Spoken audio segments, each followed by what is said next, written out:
You know, I sure do like podcasting about G.I. Joe stuff on G.I. Joe Chronicles and Outpost on the Longbox Crusade Network. You know, I do too. If there's only a way we could do it without microphones or computer screens, in person. Well, Jarrod, have you ever heard of Kentucky? You want to solve this with fried chicken? I mean, I'm not against it. No, I mean Shepherdsville, Kentucky. They host a nice little one-day G.I. Joe toy show called Winterfest. The next one is on January 24th, 2026. I say we have a Joe Podcast community meetup there. Still not sure where the fried chicken comes in, but count me in. Let me see if I can find some KFC coupons.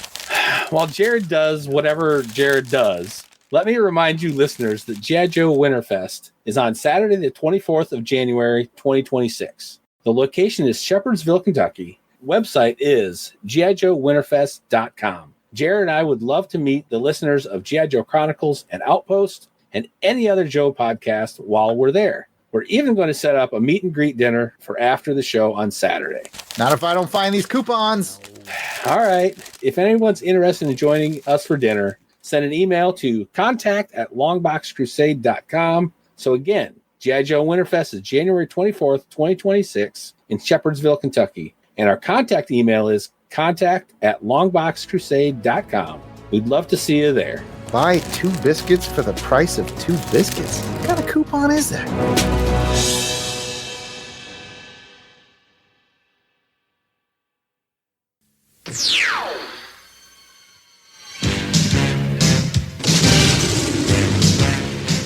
This is Flint, and you're listening to G.I. Joe Chronicles.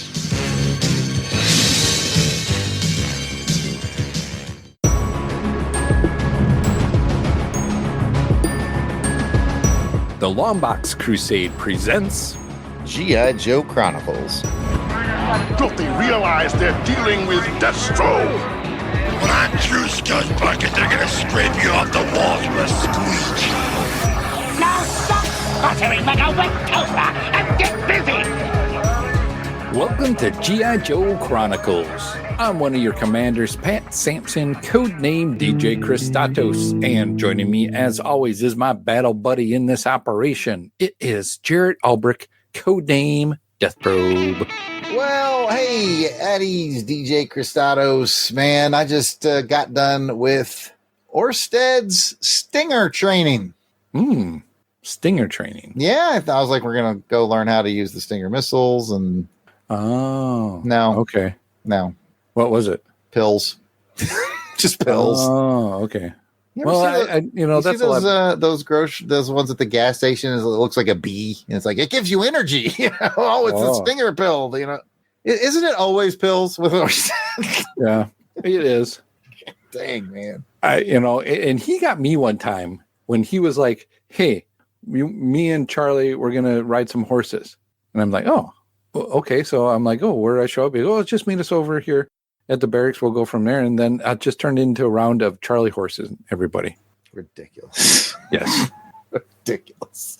All right. All the green shirts tuning in for this podcast. I want to welcome you back to Fort Longbox. We appreciate you tuning in to talk some G.I. Joe comics with us as we chronicle our way through G.I. Joe Special Missions by Marvel on this episode. Next episode, we will return to our coverage of G.I. Joe America's Elite. But for this episode, we are back in G.I. Joe Special Missions, the series that launched in 1986. Our special guest is Jason, the Weasel Skull Albrick. Welcome back to Fort Longbox, Jason. Oh, it's good to be back. As a combat veteran, I learned a long time ago that you have to not only train for your job, but you got to train for the job of your buddy too, in case he can't make it. So that's why I am ready and prepared to step in for Special Missions number 9. Looking forward to it. Awesome. Awesome. Here's a big surprise for you, Jason. If you could take any vehicle and turn it to a Tiger Force. Tiger Force. What would it be? So I'm gonna show my ignorance. I think the Tiger Force were like the Cobra vehicles that the Joes took over. Some of them, and then some of them were Joes that were Tiger Force, right? I think there was like a Tiger Force Dragonfly, I think. Tiger Force Dragonfly would look like but there was also like the Tiger Force Ferret, which had started as a Cobra 4-wheeler and became it. So a little bit of both. I guess the first thing that really pops into my head that I think would look cool in that Tiger Force pattern, maybe they did it and I don't know, is the Vamp. or the Awe Striker. Either one. Oh, now so the Vamp, I think it went to Night Force, didn't it, Pat? I think the Vamp. We need Jim in the chat desperately. Yeah. Vamp was definitely a Night Force one. I don't remember if I got Tiger Force or not. I just love the Tiger Force look like they'd be good in like arid desert environment. You know, those are good picks. So Awe Striker kind of popped in the head, and Vamp kind of picked in the head. Ram, something like that, I think would be really cool. Yeah, I just think that was a cool idea for painting that they did, the Tiger Force thing. I remember it looked cool. Because I remember the Rattler got a Tiger Force. I thought that looks pretty cool, man. I like that.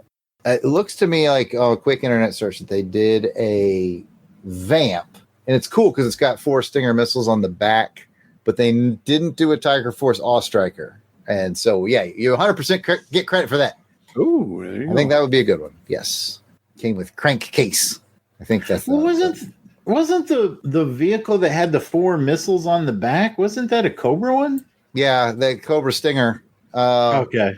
They reused the Vamp every chance they got. Basically. I remember there was it was like black and it had like red missiles, I think. Yeah. Yes, absolutely. There was original Vamp. There was Vamp Mark II, which was brown with, they might have had missiles as well. And then the Cobra Stinger, which was basically the brown one turned black. And apparently Tiger Force, I bet there was a Night Force one. Well, maybe not because the Cobra Stinger it's already black. So I don't.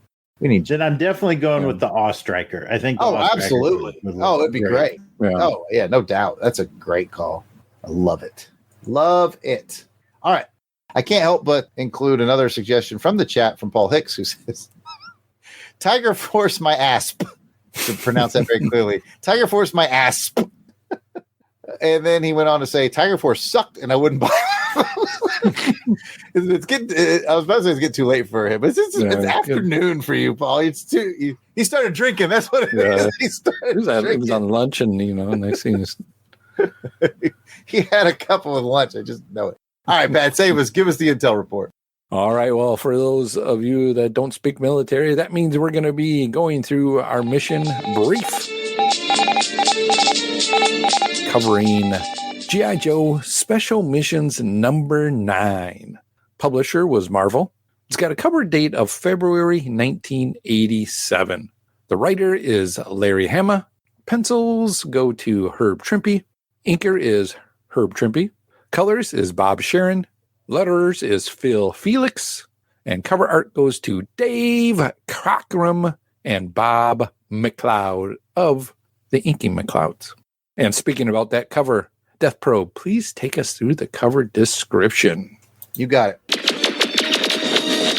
Take cover! The standard 80s G.I. Joe logo is smaller across the top, making room for the larger block letters, red with black highlights that say Special Missions. Duke stands in the yellow corner box.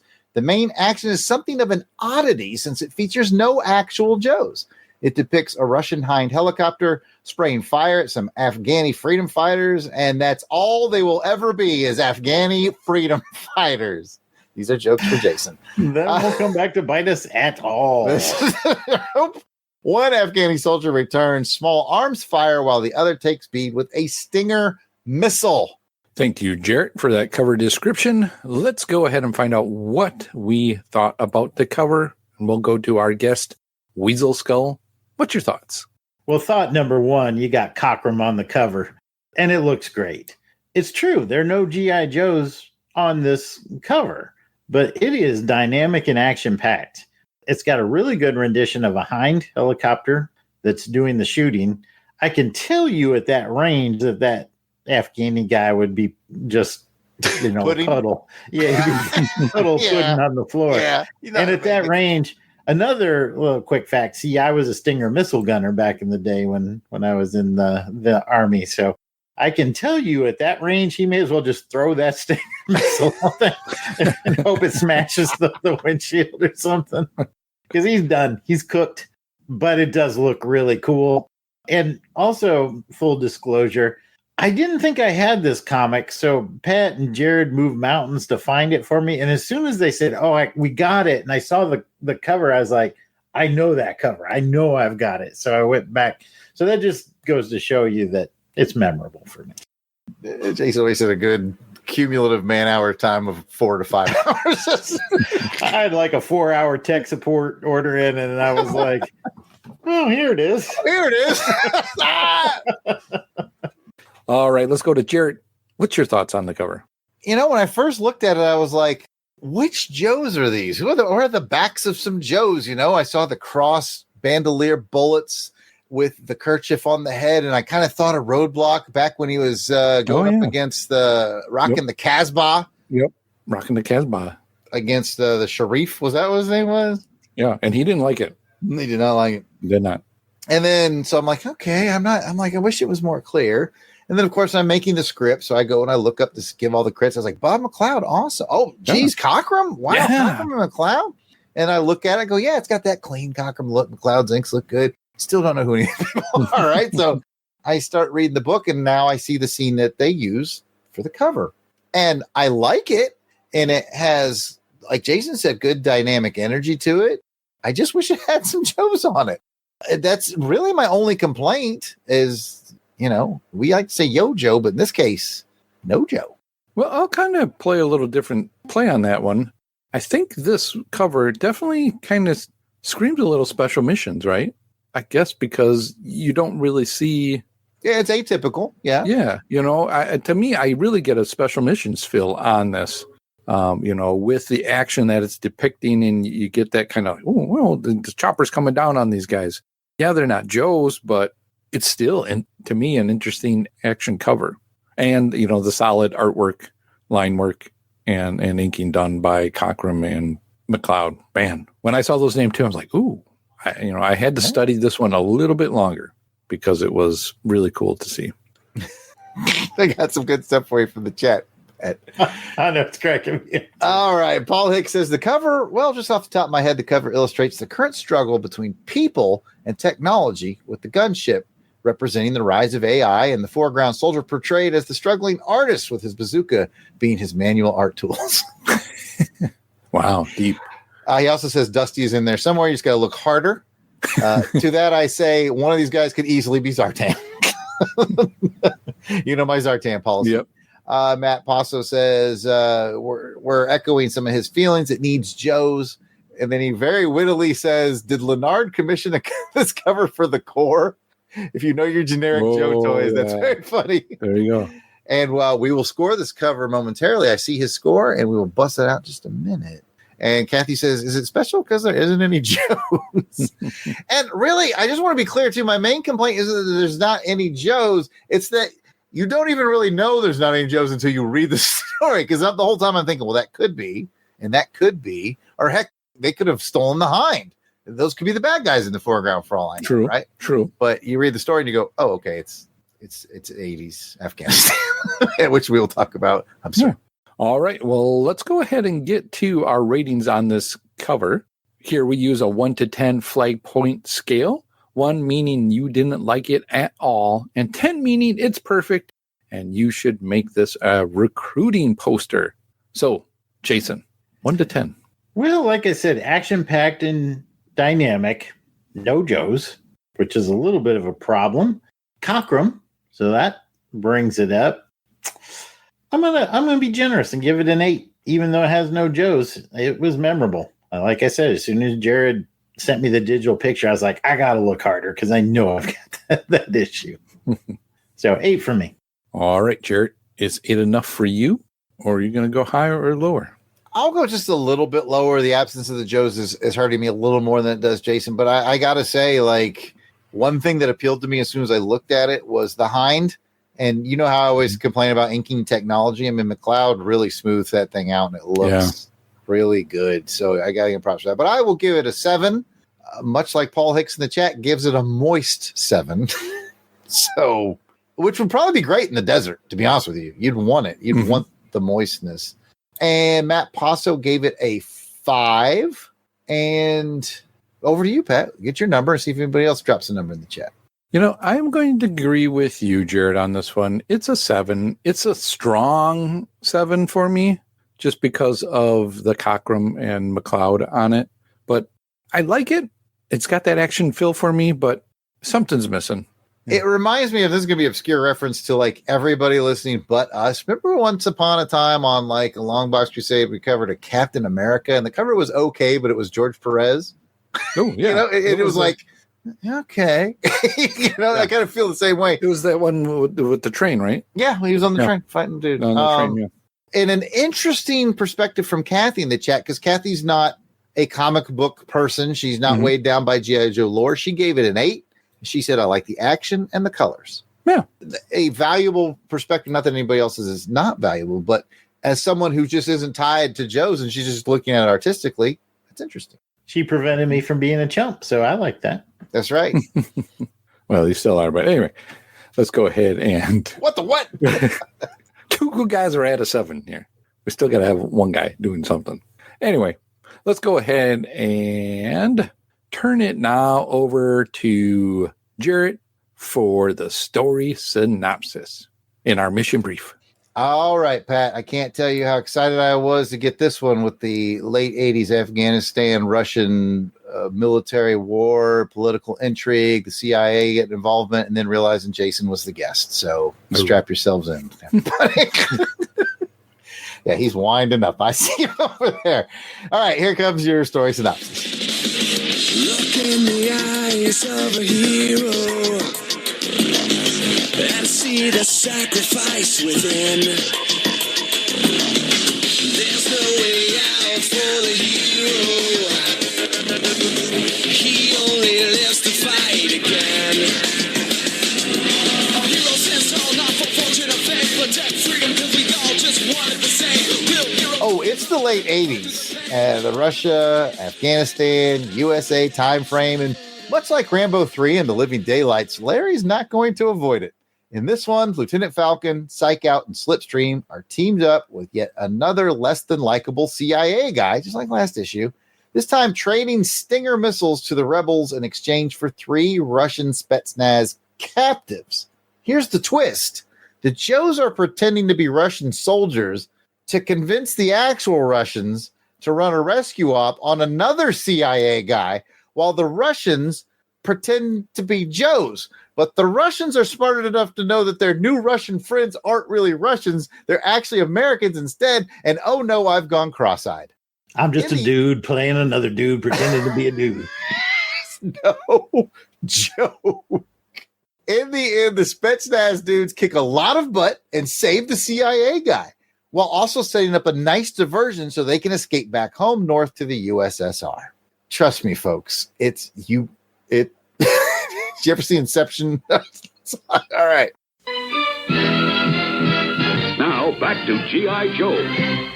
Okay, guys. Now it's time for the highs, lows, and what is of the issue. I would also like to welcome Bradley Dello to the chat, or Doug Dello, as he's known in the chat.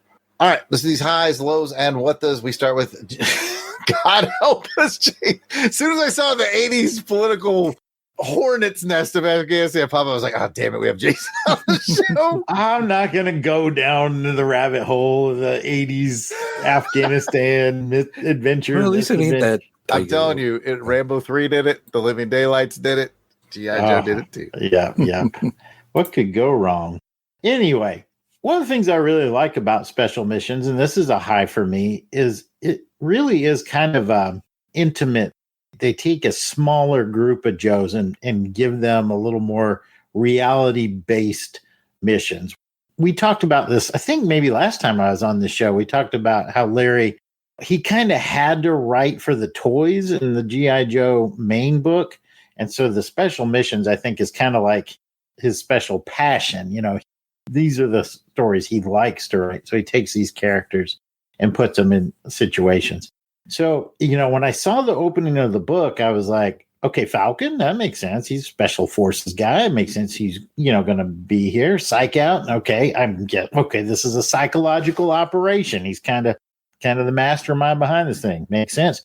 And I was like, Slipstream, were they like, hey, we're one short. And then Slipstream, you came into the cafeteria to get some coffee. I'm like, hey, you're with us. Grab your kit and let's go. But no, as the story progresses, it's like, oh, that's why he's here. Because he's got to fly this old World War II era German plane. And it's just really cool how Larry takes these characters that he's developed and he loves and he knows them, and he blends the right characters for the right mission. And, we can talk more about the story and maybe some flaws in it here and there. But for the plot itself, he had the right characters, and it was interesting to see. And they're characters I wouldn't normally gravitate towards so much. Like Psych Out, who's like, my favorite character is Psych Out. We made a joke about that. He was in he was in issue 7. He was in issue 7 too, yeah. And we were like, they never use Psych Out. You will notice he is not in his bright green. I don't remember if he was in issue 7, but here they've really... I can't remember. They put him in a more plausible outfit. They toned him. They toned him down. So they look cool. They look like they were out on a special mission, and I just appreciate that. I get to see some characters I don't normally gravitate towards and see how they operate together, which was fun. Well said. Well said. Matt Passo chimed in with a pretty funny joke. He said, "Whoever walks through that door next is going to be our final team member." Crap. Matt Passo also says bright green is why I like Psych Out. And you know what? I'm not going to fight you on that. Like, I am a sucker for unique design Joes, even if they're a bit wonky. And man, is he unique. Like, you can spot him in a bin across the room. There's Psych Out. And Paul Hicks says it could have used more snow job. Mm-hmm. Mm-hmm. All very, very funny stuff. All right, Pat, your turn to talk. I didn't remember what this issue was about. And so we start reading it, and you went, "Oh crap, Jason's the guest." Yeah, and then I went, "Oh crap, Jason's the guest." And oh no, here we go. We're gonna have Jason's gonna talk about this and that. No, I didn't even think about that at all. I was interested in, like Jason was saying, the plot was pretty good because it was already it was dupe upon the dupe, and just people getting duped and rouged and just all kinds of stuff going on. And I liked it because once the captives started going, "Oh, we know who you are, and we know what you're doing, but we're going to play you, watch you playing me, playing you, playing me." I got to trace Buster to bust the trace of the guy who's trying to bust my trace. I like that. Just that some of the detail Larry went into when he's describing how to start that plane. I'm like, you got to do this, you got to do that. I'm going to tell you right now, Pat, that's got to be for Herb's benefit. Remember how we learned that Herb Trimpe was a big aviation enthusiast? I was like, he put that in there just so Herb could draw that. But it's cool, and that's just the first engine. Like, oh man, he's not wrong, by the way. Yeah, I like that they can take some time to narrow things down to certain characters, and you get a little more detail, and it just feels good to read it, and I enjoyed it. Was it how it turns out and does whatever? Yeah, it was your typical 80s story here, especially in that setting. Mm-hmm. Definitely. But I enjoyed it. Definitely. I concur that it was enjoyable, but it was Special Missions is offbeat. This is very offbeat. I almost feel the same way about the inside as I do of the cover. Like how the cover's like, okay, it's cool, but it's weird. I'm like, the story's cool, but it's weird. And so I'm just to put a point on that, I'm going to say my high is kind of also my low. The Russian soldiers, and Larry did this on purpose, and because I think he was making a point, the Russian soldiers are very likable. And oh, by the way, they kicked the most butt out of anybody in the issue. All the action is them. Yeah, it's these unknown Russian soldiers. Yes. So much like the cover, we don't even really see the Joes in action. Joe sort of just put this in motion and then kind of escape. A little bit of action, but like the bulk of the kicking down doors and lighting fools up, like that was all the Russians. Mm-hmm. I get what Larry's doing with that. And I think because Larry's been a soldier and Jason's been a soldier, and of course I've served as well. And I think we all sort of come away with a more complex mentality about the guys on the other side of the fence because we're all professionals. Like we respect what they do, because the minute you don't respect what they do, you lose. So, yeah, there's like a professionalism thing. And I think that's what Larry was doing here, because the Spetsnaz guys were super likable. They were very likable guys. Yeah. And, that is not something everybody was doing in the 80s. At one time, I was hoping that they were going to be the October Guard or somebody like that. I was wondering, if they were going to come into play at all. But, yeah, one of the things that we only have so many rounds, but I'll just toss this out there. One of the things that kind of I thought was weird was like, we're going to convince these Russian special ops guys that we're Russian. What are the odds on that? Like, that takes like insane amount of specific training to be able to fool. To be like, fool, like Brad Pitt and Inglourious Bastards when all you can say is exactly.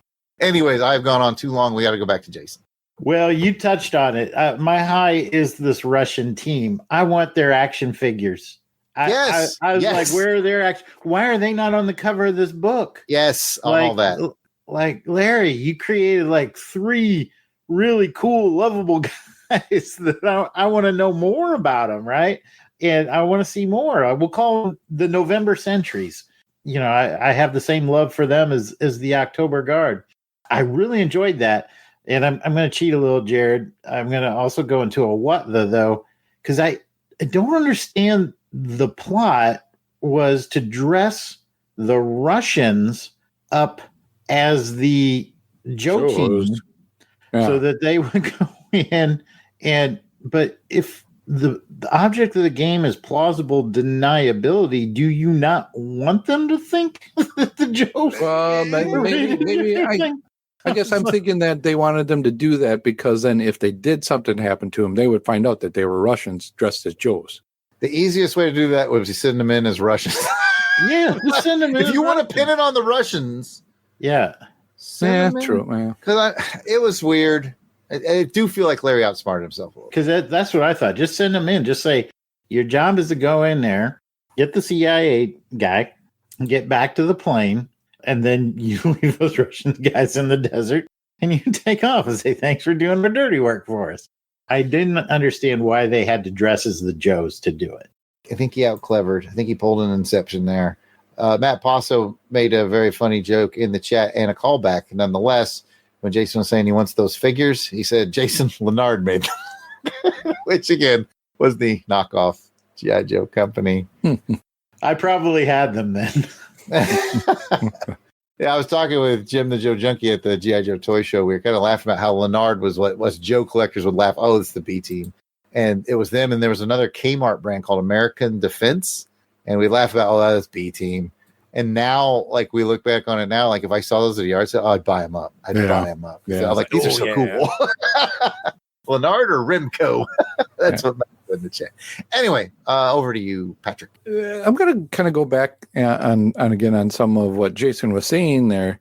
I kind of thought at the end, Psycho wanted the majority of all that to happen so those 3 could get away, make their way back to the border, right? Kind of seemed like that's what he felt like, the respect that he had to saying, you know, if they can do it, hey, we're going to give them an easy walk to the border and not get hassled at all. You know, so we'll take the heat and let that play out, and, you know, best of luck to them. I thought that was kind of a cool way to end it, that like you guys were saying that you had that respect for those soldiers and he wished nothing but the best for them after he used them, I guess. But it's a win-win too, because if it sounded like, you know, worser things probably would have happened to them.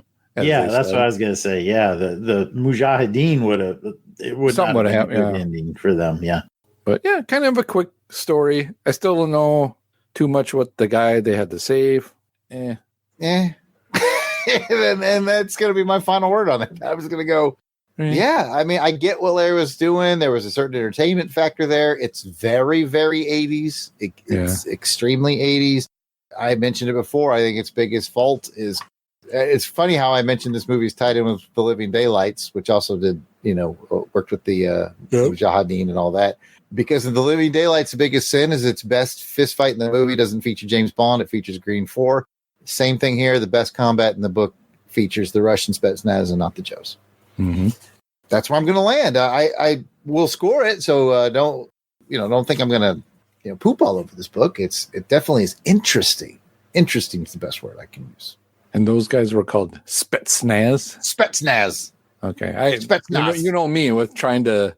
I didn't know what to call. We're probably saying it wrong too. The Russians probably have a little flavor to it. I'm quite certain. I say Spetsnaz. So I didn't really know. So I was hoping you guys would say. Well, it's more fun when you guess, Pat. That's you don't want to know what sometimes I just make up words, and every time I read it, it's something different. All right. Well, let's go ahead and find out the GI's report on the combat readiness for this issue. It's the IG. Oh, whatever. Yeah, GI. See? I'm leaving it in. Just roll with it. And for those of you who don't speak military, that means we're going to score this issue's story on the same 1 to 10 flag point scale we used earlier. So, Jason, on a 1 to 10 flag points, where would you put your number for the story? Strong 7. And if you'd have told me at the beginning I'd be giving a 7 to a book that the main action had no Joes in it, I would have said, what, are you crazy? But that's what I'm doing. I really like that Russian team, had a lot of respect for them. I think Larry did a great job writing them. I wonder if there's, if we'll ever see them again. I don't know, but I wouldn't complain if we did. 7 from me. I suspect we'll see the Freedom Fighters again. Yes, we might be wanting those stingers back. All right, Jarrod, where are you on this story? I'm going to go with two cool guys. Jason, I'm going to go with a 7. And again, just like Jason, if you had told me no Joe's on the cover, very little Joe action in the book, I'm like, there's no way I'm going to give it a 7. But Larry just is able to pull that off. So it ended up being a charming story about 3 Spetsnaz guys that I would like to know more about. All right, well, that just leaves me. And so guess what, guys? We're getting an apartment together because that means it's 3 cool guys. Come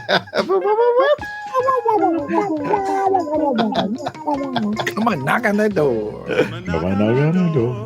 Oh, yeah. 3 cool guys at a 7. What a very good 7. You are right. This was definitely a good read.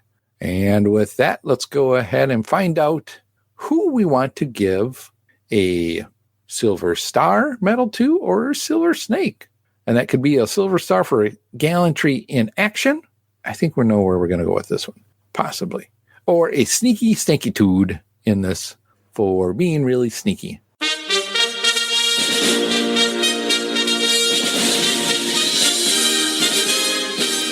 We will begin with Jason. What award are you giving away? I think if I had to guess, Jason's going to give away a Red Star. I think so. Yeah, I mean, a Red Star to each of the November centuries, man. They went from certain death with the Taliban. I'm sorry, the Mujahideen. And then they were able to, through daring do, pull off a high-stakes rescue mission, outsmart the Joes, and make a clean getaway. While saving some other people that were on the run and homeless. Doing some good, too. Yeah. Were those people on the bus the same people that had the guns, or no? No. They were... Okay. Maybe the guy like maybe a the persecuted sect that was, okay, just trying to escape violence, really. Okay. Maybe I thought because of the coloring on them. The capes that they were wearing or whatever. Doug Dello in the chat says it's like the Hunt for Red October without the submarines. It's kind of it. It is kind of, well, it seemed like it was almost like a Le Carre novel, a little bit. All right, Jarrod, are you with Jason? Yeah, absolutely. 3 Red Stars for the Spetsnaz dudes that I would love for Larry to use in the future. I mean, I haven't, from here on in, I told you Special Missions is first reads for me because we just weren't getting them in Germany. Mm-hmm. So the store didn't stock them. Stars and Stripes didn't have them. So I never saw another Special Missions after 7 or 8. So these are all new to me. So it'd be great if these guys show up again. But I feel like they probably won't. But they were fun. 3 Red Stars. All right. Well, that just makes it again. Hey, welcome to the apartment, everybody. I'm there too with the 3 Red Stars for those Spetsnaz. I like that. It's very good. Oh, well, yeah, I like the energy that you put into it. Yep. I like those guys as well too. I think they were the guys that were the men of action in this one, and I think it was just a really good story for those 3. All right, well, with that, let's go ahead and get into Death Probe's toy chest. It's here, the G.I. Joe collection, each sold separately. G.I. Joe from Hasbro.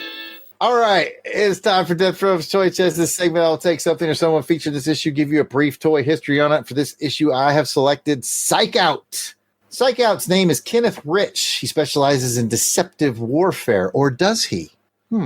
He's from San Francisco, California. He was released in Series 6 in 1987 and discontinued in 1989. He had dark gray pants with black boots and black gloves, a bright green shirt with silver trim, and he has Beats by Dre. Got those funky headphones. Psych Out came with a black handgun, a silver antenna that attached to the back of his head, a silver backpack, a silver handheld box with a red radar dish, and 2 silver wrist pieces that also had red radar dishes. He looked ridiculous, but I never knew what to do with this cat, man. but somehow fun at the same time. And brace yourselves, boys. In the 3 3/4 inch Hasbro world, there are currently 5 versions of Psych Out. My man got 5 versions. I knew Matt Boss was going to chime in because he loves Psych Out, and he says, I have Psych Out. He's such a great figure, and the headset is so cool. And now we may proceed. So I also had Psych Out. I think I actually bought him off the peg when I was living in Germany, and I knew he was ridiculous when I bought him, and I'm sure Jason had snarky things to say about him, but he was in my lineup. I'll let Jason follow up with that, then we'll check in with Pat. He got good reception, I guess. I got AFN. I think Psych Out kind of came around a little bit after I'd fallen off the Joes. I think you said he came out, about 86? Was that 87? 87. So I was like 16. I wasn't really playing with Joes anymore. I really didn't know too much about him. He looks ridiculous. I'll just leave it there.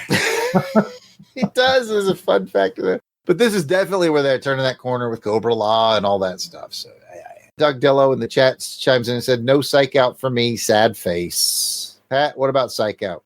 Well, Jarrod, I have to tell you, I did not have a Psych Out. Not at all. But I would like one. And so I decided to, turn these segments into Pat's want list. Yeah, you're doing a Psych Out thing. Because a lot of times we mention figures we don't have on the show, listeners will send them to us. Yeah, so if anybody out there wants to help me out and get me a Psych Out. I never had a USS Flag either. If we're doing that, let's go for the big money, guys. I don't need the USS Flag, but I would like it. But I just want to keep it simple, Let's build some figures up for Pat and have some fun time doing it. But no, I didn't have it. It's a darn shame. All right, next up is our feedback segment called Combat Comms. As always, we want to start our Combat Comms with our roster of battle-hardened Crusader Club veterans. These are the fine folks that have joined our Crusaders Club.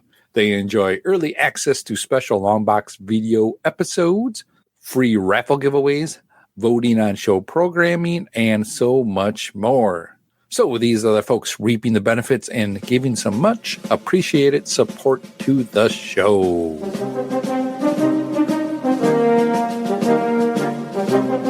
Alan W. Wright. And Helica Wolf. Ow! Auburn Elvis. Bill Beer. Melody. Bradley DeLoe. Braxton Underwood. Carrie. Clinton Robinson. Captain Entropy. Clark Westfield. Dave Collins. Battle Wagon. Eric Hodges. Eric Porter. Ezra Gallo. Gary V. Gene Hendricks. George Meal. Gerald Green. Heinz K., who stopped by to say hi in the chat tonight. James Hipton. Django Unfettered. Jason Kane. Jason Lady. Jeff Polier. Jeremy L. Jim Jarman. I hope you like Jim Jarman too. Now with mushrooms. I'm his understudy, Jim Meal. In the chat tonight, too. We appreciate that, Jim. Joe Man Conan. Joe Thomas. John Watson. Josh Strickland. Candace Ward. Oh, captivating Kathy Bright, my favorite Kathy in the chat. Matt and Lizzie Passo, my favorite Matt in the chat. Mark Ross. Maxwell Traver. Michael Menton. Miranda W. P.D. Devons. Paul Hicks, my second favorite Paul in the chat. Rick from Jeff and Rick Present. Ronald Easterday. Rob Morgan. Samantha Maney. Sean Urbanski. Spidey 67. Spreadsheet. Steve Cronin. Tim Price. Tony Pennington. And Toronto Cop. I forgot to give a shout out to Auburn Elvis for being in the chat. If we missed anyone on our list, we do apologize. Please keep in mind that we record these episodes well in advance of release. So if you're a recent addition, we should be adding you soon. But still, don't worry about it. Just let us know that we missed you by sending an email to contact@longboxcrusade.com and we will get it all straightened out. So you might be asking yourself, how do I become a Crusaders Club member? It's simple. Just head on over to patreon.com and search for Longbox Crusade. For as little as $1 a month, you can get all the access to the amazing world of the Crusaders Club. We invite you to come and check it out. And as a reminder, you can also give us a call and leave us a voice message. We would love to get a voice message so we can play it on the show here as well. Please leave us a message at 707-532-5269. That number again is 707-532-LBOX. Sounded over. Very military. Okay, that will bring us to mission complete status for this episode of G.I. Joe Chronicles. If you'd like to hear more from us in the realm of comic books, action films, vintage TV, movies, serials, and more, check out the entire Longbox Crusade Network. DJ Kristatos, where can they find that? Well, Jarrod, I am glad you asked. You can find the Longbox Crusade pretty much on all those podcatchers that are out there. Just go ahead and look up Longbox Crusade or go to www.longboxcrusade.com. You can find us on the X, Facebook, Instagram, Blue Sky, and YouTube, all at Longbox Crusade. Back to you, Jarrod. If you'd like to chat with us personally online, we can be found at... Back to you, Pat.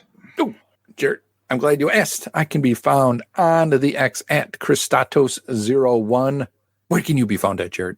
I am on X, Facebook, and Instagram. It is all at Yard Sale Artist.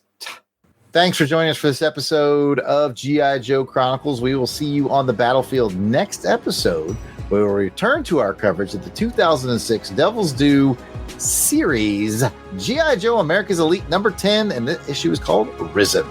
Until then, platoon, fall out. Yo, Joe.